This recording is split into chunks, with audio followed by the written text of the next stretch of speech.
Good morning. Good morning, everybody.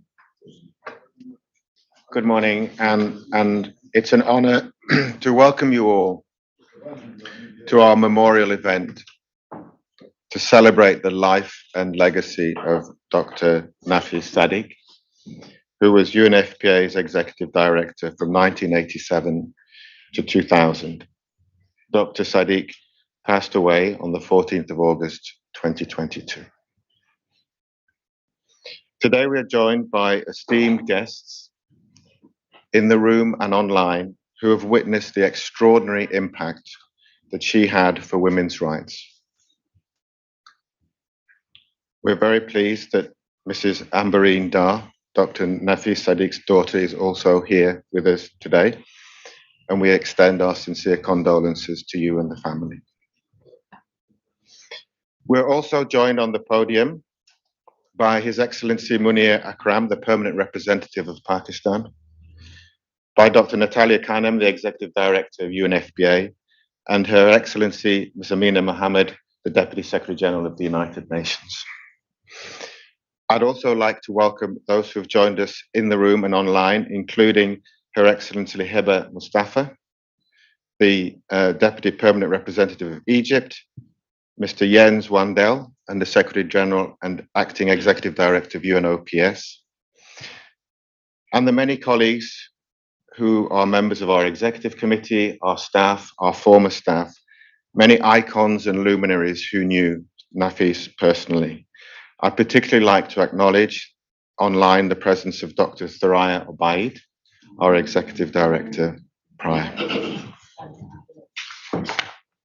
I'd also like to acknowledge many of our partners who are joining us today online, partners like Alvaro from IPPF, Jill and Malika from Women Deliver, Sarah from ODI, Maria Antonietta from IPAS, Kathy and Gita from the UN Foundation, Professor Gamal from Al-Azhar University, and many, many others. We'll start today by remembering some of the moments from Dr. Sadik's life by watching a tribute video celebrating her life and her legacy. Peter? Dr. Nafis Sadik had a bold vision for a world where every woman would have the power to decide whether, when, or how often to become pregnant. In 1994, at the International Conference on Population and Development, she set us on the path towards that world. The program of action recognizes that healthy families are created by choice, not by chance. She built a consensus on a plan to make sexual and reproductive health a reality for all. That plan has become the foundation of the global reproductive rights movement today. What she achieved was nothing short of revolutionary, because it transformed the lives of millions of women. It gave women real choices in life. It enabled more women to claim their rights. We've lost a pioneer, a leader, a friend, but we have not lost her inspiration. It propels us forward. We won't stop until the world Nafis Sadik envisioned becomes a reality everywhere.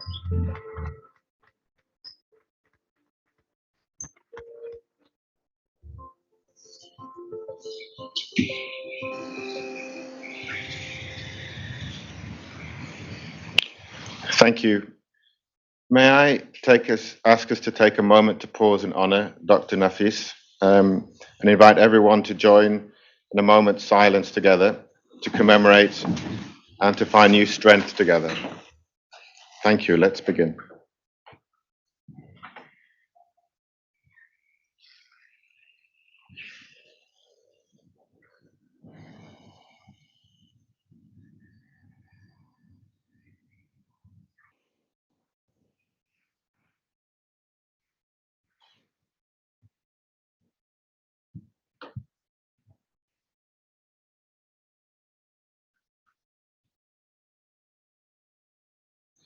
Thank you.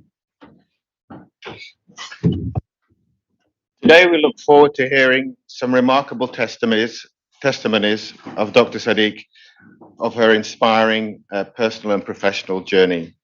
And firstly, I would like to invite Dr. Natalia Khanem, Executive Director of UNFPA, to share her welcoming remarks. Thank you very much, Ian. Thank you very much indeed. Deputy Secretary General, dear Amina Mohammed, Your Excellency Ambassador Munir Akram, Amberine, and members of the Sadik family, dear colleagues, dear friends, I bring greetings from the president of the UNFPA board, Her Excellency Ambassador Yoka Grant, who's unavoidably absent due to illness. And I'd like to thank you for your presence here today in this room and all around the world as we celebrate the life and the accomplishments of our own incomparable leader of UNFPA and of the movement to enshrine rights and choices for all, especially the reproductive health and reproductive rights of women and girls. Dr. Nafis Sadik, physician, public servant, consummate diplomat, was the second UNFPA director, executive director, having served with Mr. Rafael Salas. Her decisive actions here at the fund and on the global stage set the world on an ambitious path that has transformed the lives of millions of women and girls. As a woman of science, she employed facts and evidence to influence policy and practice and build consensus. She was a woman of many firsts, including the first woman Undersecretary General of the United Nations to serve as a chief executive of a fund and program, and always someone who valued her family, her friends, as a loving wife, a devoted mother, and a caring mentor. A courageous and brilliant strategist. She spoke out forthrightly about often unspoken issues that make a big difference in people's lived experiences: sexuality, reproductive health, gender, female genital mutilation, menstruation, violence against women. She skillfully presented solutions and brought these topics onto the agendas of international fora. She understood the nature of the challenge better than anyone, having started out her career as an obstetrician gynecologist, a defender of the poor, and looking after neglected and often uneducated women and girls in her native Pakistan. I am told that the legendary Dr. Nafis was a demanding boss, yet fair.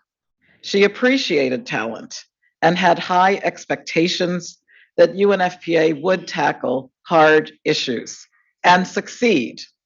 She instilled in us at UNFPA and as a world community the understanding that population is not about numbers. It is about people, individuals who possess rights and choices. Despite fierce opposition and challenges, she never wavered. She stood her ground for what was right, and she demanded the same from everyone around her, too. How fortunate I was, as some of you, to be among those present in Cairo in 1994. Dr. Sadik's passion, her diplomatic skills, her eloquence were unrivaled. Against all odds and in the face of formidable opposition, she rallied the United Nations, governments, and civil society to forge the unprecedented ICPD program of action, which guides UNFPA's work to this day. And you should know that Dr. Nafis Sadik was a practical person, that pragmatism was the basis for successful dialogue, along with her willingness to make tough judgments and to work with others in the spirit of respectful compromise. Now, one thing she never relented on was the insistence on fair and equal and dignified treatment of women and girls.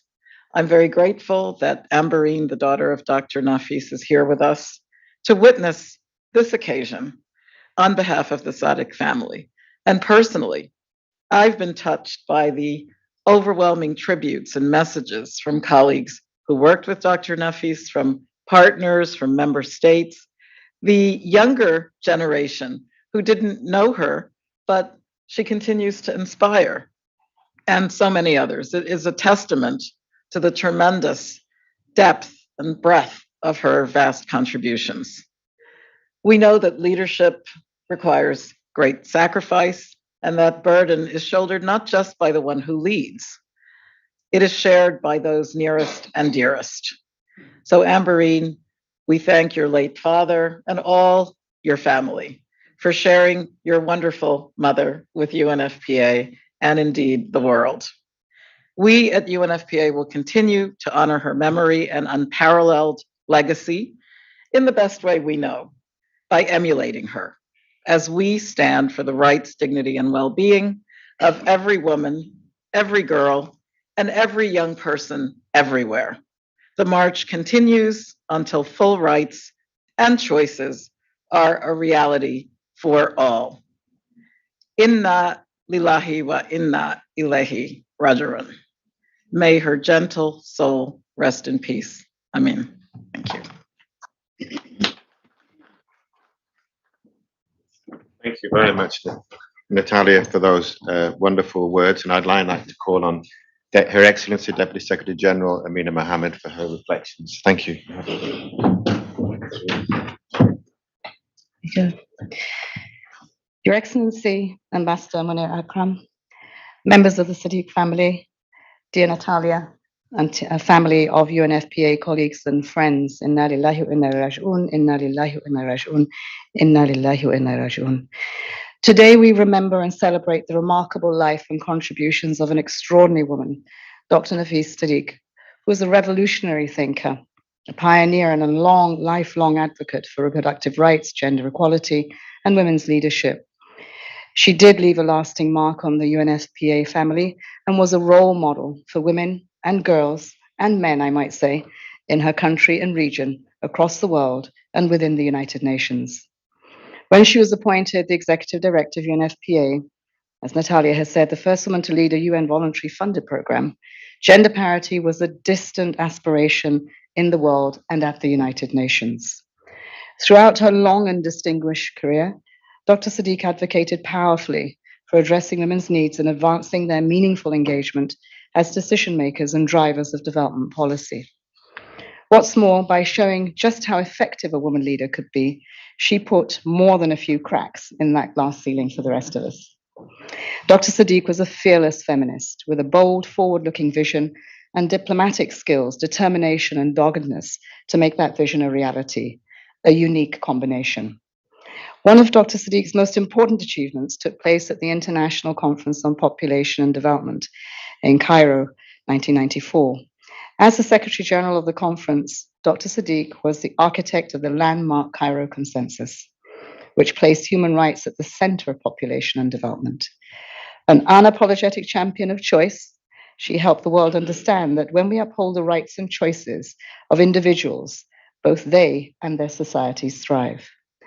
The program of action that followed from the landmark Cairo conference recognized the right to sexual and reproductive health, the empowerment of women and gender equality as cornerstones for sustainable development and global progress and prosperity for all. Today, these interlinkages are widely recognized. Indeed, I would say that the Cairo conference helped lay the groundwork for the transformative vision of the 2030 Agenda for Sustainable Development and its 17 integrated and universal goals. But in 1994, this was groundbreaking. Dr. Sadiq also served as a special advisor to the United Nations Secretary General Ban Ki-moon as his special envoy on HIV/AIDS in Asia and the Pacific. The relentless efforts and commitment that she brought to each of these roles helped transform the world for millions of people who today are able to exercise their full human rights and live healthy, productive lives with dignity. On behalf of the UN, I offer our profound condolences to Dr. Sadiq's family and loved ones, to the UNFPA family, the government and people of Pakistan, and all those lives that she touched. Dr. Sadiq's life and legacy remain a shining inspiration to all of us in the UN as we continue to advance her dream of a more equitable, just, and inclusive world in which no one is left behind. Greetings to Thoraya, who was very much a part of the teams that did this. We are standing on Nafis' shoulders today. There are huge challenges ahead of us. Everyone in this room works 24/7 to try to ensure that girls and women have their rights, their aspirations. We reach for the sky every day. So today is a moment to reflect, to dig deep in the well of the knowledge, the compassion that Nafis had for humanity, and see if we can take a little bit more with us as we struggle to find those lost gains and to achieve the 2030 agenda. Thank you.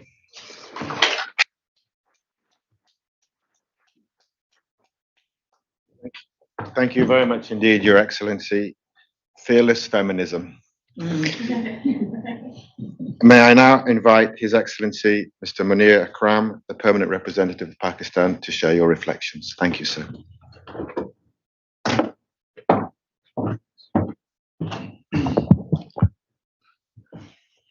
Dr. Natalia Khanem, thank you for inviting me to speak at this event. It's an honor, especially to be here together with Deputy Secretary General Amina Mohammed. I think this is an occasion to honor and remember Dr. Nafis Sadik, a pioneer for the promotion of the rights of women, reproductive rights, and gender parity. And I believe that the best tribute that can be paid to her is to witness what we have emerging at the United Nations today, a United Nations which is increasingly led by women of strength and vision, and two of them with me on this podium. I believe that that is a tribute to her. She was the first to break the barrier to the undersecretary level. It is a difficult barrier, as all of us who work at the UN know, and it is important that so many women today are in places of influence and power and policy decisions. Nafis was absolutely unstoppable. She was unstoppable, and many of you have seen her at the international level. I saw her also at the national level, and how she could persuade, and perhaps persuade may be a polite word, how she could change people's positions and policies. And I still remember 1994, the conference in Cairo. She persuaded us to change our policy. As you know, Pakistan, conservative society, but it was Nafis who persuaded the policy change that we had. And I think that it is now a universal position, reproductive rights, but it is not yet a universal achievement. And these are today also under threat from various quarters. And therefore, Nafis's message and her insistence on the right of people to have this choice of family, I think that is something that we need to rededicate and re-energize in the work of the United Nations. I won't recount all her accomplishments. You have done it much more eloquently than I could. But I would just note that this morning when I was coming to this event, I was thinking that of the disaster in Pakistan today, where 33 million families, 33 million people have been displaced by the floods. And according to our estimates, 8.5 million of them are pregnant women.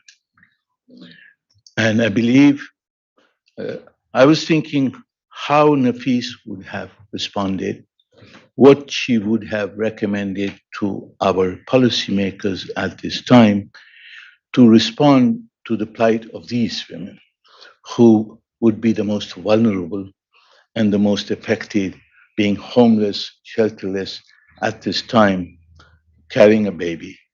And this is, I believe, something that we will need to respond to, and we would look to all of you at the United Nations. The Secretary General has been extremely kind in agreeing immediately to go to Pakistan as an act of solidarity. And we are depending on his solidarity, on the vision of the United Nations, the work of the United Nations to mobilize support for the people of Pakistan in this hour of need.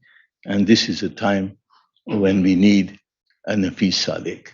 And we hope that her vision will continue to guide us and guide the international community in responding to such situations as such. So in conclusion, let me express my gratitude to all of you. Nafis was a friend.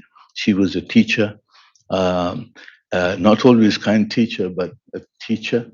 And I miss her very much in terms of the advice and support that she provided to me in my personal life. And I'd like to express once again my condolences to her family, and I'm glad Ambreen is here. I think I would not waste words. The spirit of Nafis lives on with all of you, and I hope that spirit will continue to inspire us, and that the United Nations will become the beacon for not only human rights, but for the rights of women and for the rights of the reproductive rights for which she fought so hard. And I believe that we have the leadership today, we have the vision today, we need to achieve that vision. Thank you very much for having me.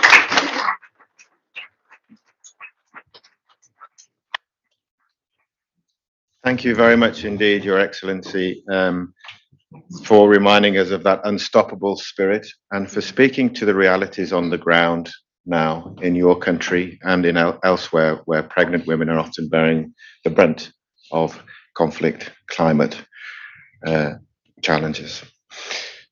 Many colleagues who won't be able to speak today have sent in their own reflections. We're gathering them here today in the book you see over there on my right. But we've gathered some of the things that people wanted to share. And my colleague, Alex Marshall, former speechwriter to Dr. Sadik, will be sharing some of those reflections with you all now. Thank you. Alex, over to you.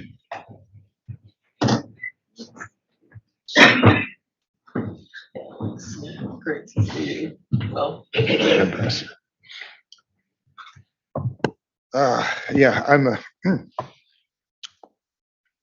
a little nervous. I'm not used to public speaking. I'm the guy behind the words. Madam Deputy Secretary General, Madam Executive Director, Mr. Ambassador, greetings from the staff, former and present, and from the Global Nafis Sadik fan club, some of whom are online today. We're very grateful that UNFPA could make time for this opportunity to honor Dr. Sadik. Quite literally, we wouldn't be here if she hadn't been there. Between 1970 and 2000, she built, managed, and handed on UNFPA as a strong presence in the UN system, more than any other individual, even her predecessor, Rafael Salas, who was a remarkable man in his own right. She made the path we walk today. Within the UN system, she made the path more equitable, especially as regards women. But she didn't just change the system. With a little help from her friends, she changed the world that women live in. And I know there are many of you out there who have things you'd like to say if we had more time. There are many more who can no longer speak for themselves, but whose lives she changed. People whom she led and supported and inspired and pushed and prodded and put right. I can still hear her voice, just like everybody else in her vicinity. Let me begin by reading a message from Tarai Obeid, who succeeded her as executive director and is a courageous leader, an inspiration in her own right. Tarai says,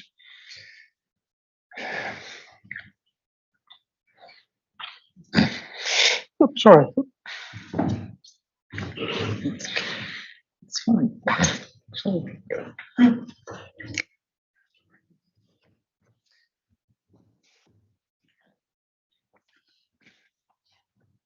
Tarai says, Nafis was a bright light in my life and the lives of many who came into contact with her. She believed in me from far away when I was a junior staff member, and she mentored me when I became a senior official following her leadership at UNFPA. She gave me space to grow and lead as executive director, but she also held my hand when I needed her wisdom. She had a dream for all women to be free of fear in a society in which men and women live their lives in equality and justice. Dr. Sadik joined UNFPA in 1970. We were pretty small potatoes back then. When I showed up in January 1973, we had global staff meetings around the table in the conference room. We had maybe $5 million to play with in 1973. When Nafis retired in 2000, our budget was approaching 350 million. But you can't measure Nafis's contribution in dollars and cents, as everybody has said. She started, let me illustrate this. She started her professional life as an obgyn in an army post, somewhere up country in Pakistan. She was appalled to see how the soldiers' wives lived. They were thin, they were anemic, they were worn out already, even though they were young by constant childbirth. And they couldn't do anything about it. They had no idea they could choose another way to live, let alone, right, they had no idea, the pill wasn't around. They couldn't do anything themselves. So this is what Nafis did. I only have her word for this, but you can see it happening. She was in her 20s, not long out of medical school, went to the commanding officer, not her immediate superior, but the big boss, the colonel, the man in command of the whole cantonment, God, you know. She told him about the women she served. She told him how they lived. And she told him that he needed to see to it that his men used condoms.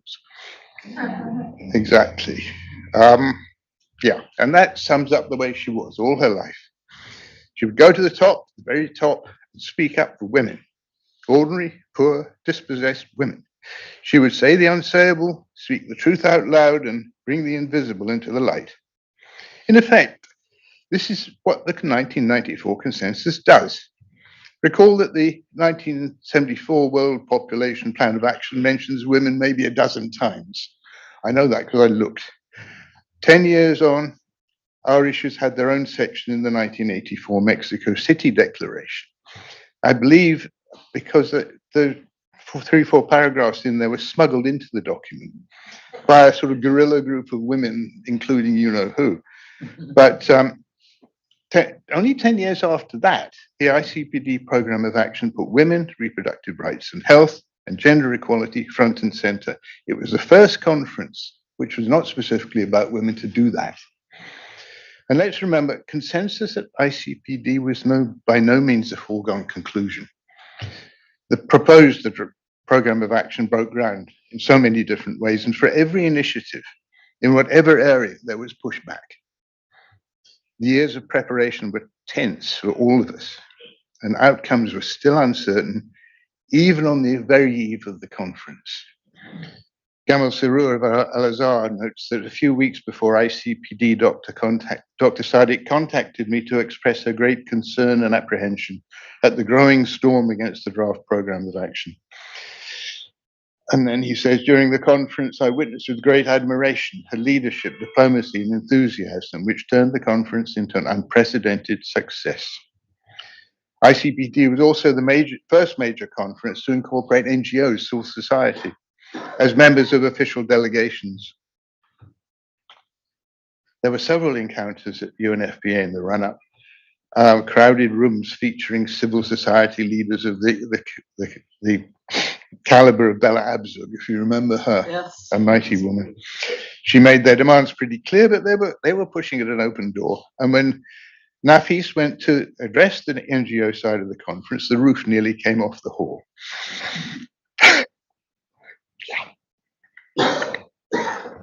Fact is, she loved those women, and they loved her.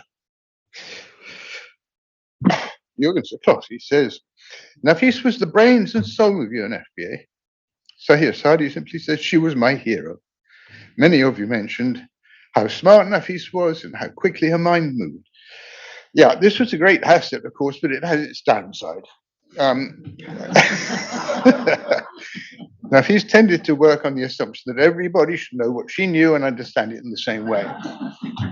This was sometimes a challenge because she was always coming up with new concepts and ways of looking at issues, and we're not telepathic. I mean, try it. Never mind. I could tell you stories. I won't.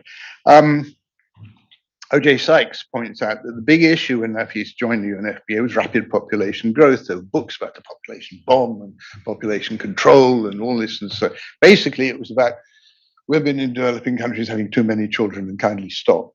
But nobody had any idea how to do this. There were sectors, but nobody was putting the blind men trying to describe an elephant is the way that O.J. puts it. She saw how the pieces fitted together. For example, the importance of girls' education to empower decision-making, freedom to make decisions, reproductive health, and other services to give them effect, and the importance of data collection to measure progress. Recent declines in population growth, and I'm sure you've been reading about that, are in part the result of this understanding. Women have choices today they never had before. Nafis's command of the issues, a power of recall, and her head for detail were legendary. Peter Hood says he was hoping for big things back when. He was posted to Somalia, but he was brought back to New York early. He said he had no idea that Dr. Sadik even knew who he was. But when they found themselves in the same elevator, she said, "What? Back already?" Margaret O'Callaghan, who was then new to the office in Papua New Guinea, recalls a conversation with Nafis in the middle of the fairly wild celebration after the POA was adopted in 1994. I mean, we were high. What did Nafis want to talk about? Of all things, a recent audit, which had given the PNG office an unsatisfactory rating. Give me a break, Mary Simonon says visitors to UNFPA and leaders on her trips were fascinated, first by the beautiful saris and jewels, of course, but then by her immense knowledge, endless first-hand experiences of examples of countries' experiences. And that won them over. I mean, just knowing exactly what's going on and being able to put your finger on it, that's what convinces people. Stories, there's all this, never mind. I always champion stories against data. People understand data, but they're moved by stories. She was the brains of the outfit for sure, but she was also its heart. Delia Barcelona says her mother passed away in December 1998 in the midst of preparations for ICPD +5, and Delia was at the heart of it. When I told Dr. Sadik, Dr. Sadik said, "I'm sorry to hear that. Go, you only lose a mother once." And when I got to my hometown, 3 hours outside Manila, there was a warm letter and a huge bouquet of flowers from her.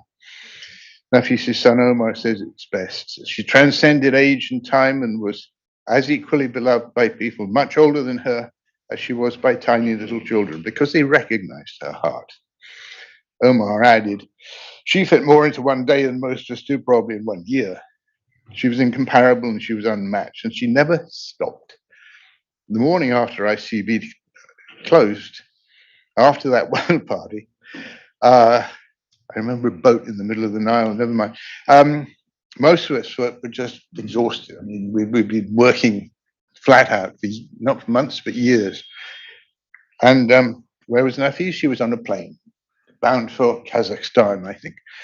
And she took nothing for granted. She knew that ICPD wasn't the end, it was the beginning. And she just kept going.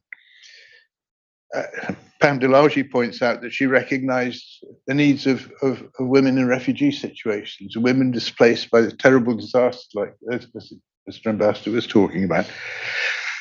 And the fact that we can help there was because Nafis took the initiative to say women in refugee situations, women displaced by disasters, have exactly the same needs as women in any other situation, and kindly recognize it. People didn't want to talk about it. Nafis made them talk about it.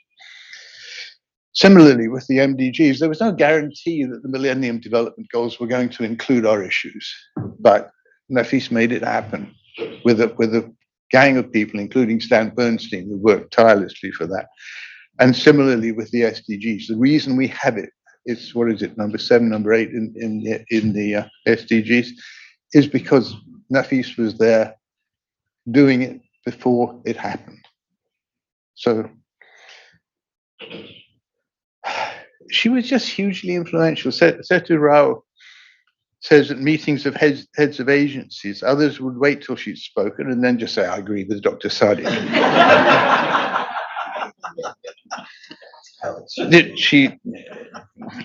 She spoke up for UN reform, for example. I mean, it wasn't a nice, it was difficult to talk about that. UN reform, of course, the UN is perfect. We all know that. She made it, made it an issue. But, she got there the hard way. Some of the women in this room can attest in their own experience. In the early days, she'd be the only woman at the table. She would make a suggestion, and the discussion would go on. And then the man would make the same suggestion, and everybody would applaud. She had a kind of aura. A comment on the Padlet said, when she entered a room, you could feel her presence. Her eyes showed determination, and her voice showed that a fierce defender of women and girls was present. Kathy Calvin from the UN Foundation says, Nafis, never let us forget that progress starts with the rights of girls and women. We won't forget, Nafis, she says, and we will keep working. Nafis kept working. She didn't, I don't think she recognized the concept of retirement. Not for me either, I have to say. I tried to reach her long-time amanuensis, Sheila Murdoch, but I couldn't. And I wanted just to get some idea of Nafis's post-retirement agenda. I had some idea, but I did the odd bit and piece for her. But she was just on the road the whole time. She was on boards. She was at universities. She was speaking at meetings. She was invited here, and so on. She just kept going. Siri Tellier has a lovely story. She said, in 1977, this was when Siri was a young staff member. She wasn't married. She was a Western woman, obviously. Everybody, says Siri, including the UNDP rep in Afghanistan, said it was a bad idea to send a young unmarried Western woman to head the office. Now, he said, why not? To convince everyone, she sent me on a short-term mission. Once they see her, she says they'll be okay, and they were. The problem was the male Westerners who were unable to change their own culture. Sheila McRae mentioned another occasion where people were asking her, but wouldn't that be against their culture? And Nafis's answer was, then change the culture. Nizamuddin reminded me what she said on the matter of at the World Conference on Women in 1995. No value worth the name supports the oppression and enslavement of women. But the role of culture and tradition is to provide a framework for human well-being. If they are used against us, we will reject them and move on. Yeah. I've seen that on posters. It's great. This speechwriter, Nafis had already written the speech. She only needed somebody to put it down. And that was sometimes a challenge. Anyway, let me just say one more thing. When she traveled usually in shalwar kameez, but when she arrived out came the saris. Elena Carlos said she was a sight to behold in her silk sari. She wore with great flair and impeccable taste. Dr. Leila Myra of WHO simply calls her the best dressed UN official. And where did she get the saris? She went shopping. I've heard stories about her shopping trips. But Dr. Merritt also points out that Nafis loved to relax in the family. And one of the things in Omar's tender note is his emphasis on how good a mother and grandmother, great grandmother she was. You know, she always made time for the family. Let me end as we began with the words of Taraya. May she rest in eternal peace as she devoted her life to realize a world of peace. We miss her, and we will always miss her. Thanks.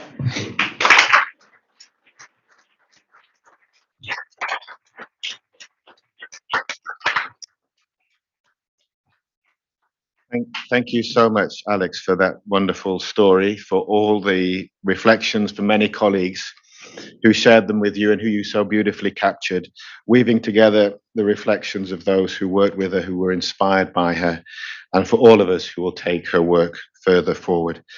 I realize, I think the Deputy Secretary General has to leave for another meeting now. So may I thank you for being... No, I'm sorry, I'm not. I've been getting instructions, but thank you so much.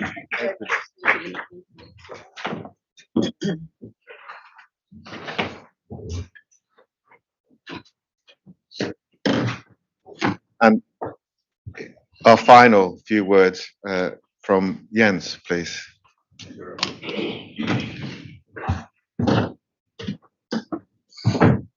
Natalia, Ambassador, representatives of the Sadik family. I just wanted to share a moment where I realized I became part of the Nafis Sadik fan club. I was a young UN employee in Asia, and Nafis came in a conference, and we were sitting with some of the staff, and then I was invited in, and we could sit and talk. And it was the first time I ever met a head of agency. For me, that was a big thing.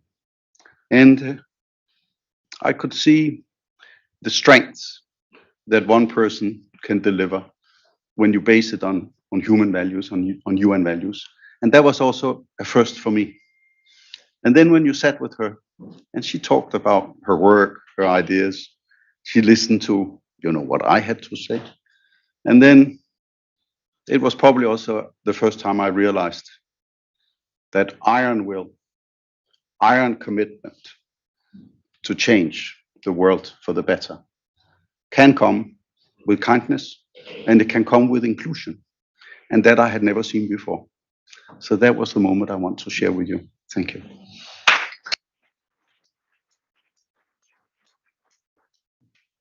Thank you very much indeed, Jens, Under Secretary General and Acting Executive Director of UNOPS. Thank you for that brief but very poignant reflection. And I think we've heard so many poignant moments and reflections from many colleagues, and there are more I know who would like to speak. As I mentioned at the beginning, we do have the condolences book and we do have a Padlet, so we'll be able to capture those and share those, of course, with the family. I'd like to thank everybody who attended, everybody who was with us in that unstoppable spirit, and including those who helped prepare for the event. Many staff have been involved behind the scenes to make this such a meaningful moment to celebrate the life and legacy of Dr. Nafis Sadik. Thank you all very much.